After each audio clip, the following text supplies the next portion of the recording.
Največji dar. Šmarnice za otroke 2020. Napisala Marjeta Cerar.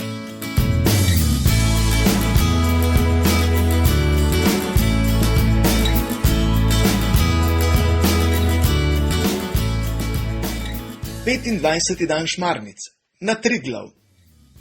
Včerajšnja zgodba se je odvijala na Marijin največji praznik, na praznik Marijinega vnebovzetja, ki ga praznujemo 15. avgusta.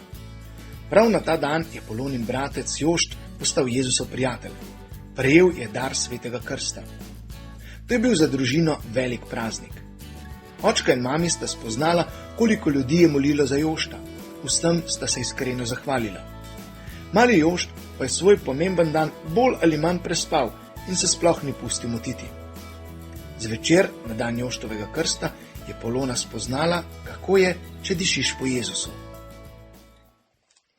Očka nam je neko poletje izpolnil veliko željo. Končno smo odšli na Triglav. Naš planinski izlet je trajal 2 dni.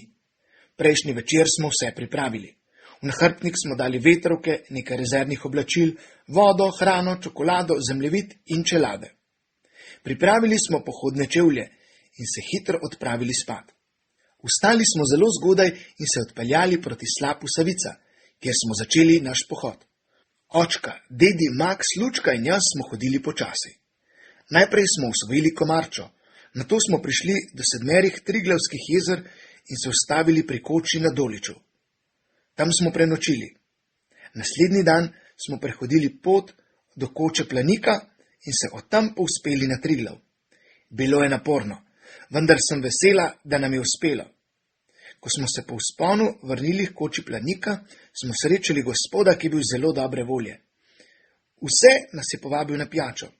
Dedi, ki je bolj radovedne narave, ga je vprašal, ali kaj praznuje. Možakar je odgovoril: danes sem 100-tič stopil na Triglav. Wow, to pa je razlog za veselje, je vzkliknil Max. Jaz pa sem kome prvič, se je zamislil. Nič hudega, mladi mož, mlad si še in vse ti lahko uspe, če se za to potrudiš. Ti lahko na Triglav pripležaš 200-krat, če se boš tako odločil in se potrudil.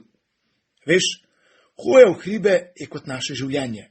Včasih je pot položna in lahka, včasih zelo strma in naporna. Toda, če obe poti prehodiš z dobro voljo in trudom, ti ni hudega. Ni važen samo cilj, ampak tudi, kako ga dosežeš. Če se za to potrudiš, je na cilju še toliko bolj veselo in zabavno. Ko je to rekel, me je počohal po glavi, vsem otrokom čestital za prvi vzpon na Triglav in odšel k svojim prijateljem. Vsi trije smo z odprtimi ušesi poslušali, kar je govoril gospod. Dedi je opazil, kako pozorno smo prisluhnili in je rekel: kar poslušajte ga in si zapomnite njegove besede.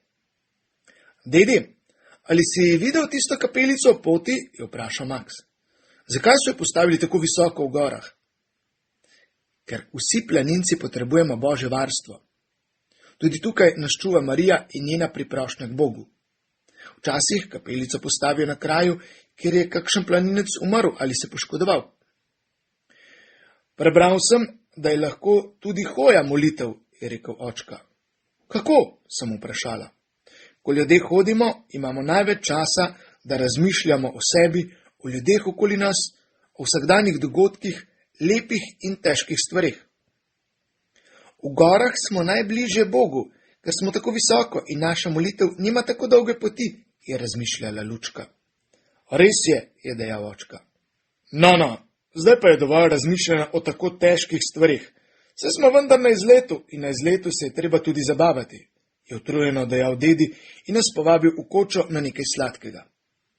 Ko smo se spuščali z gore, se je dedi počutil slabo in očka je skrbelo, kaj bo z njim.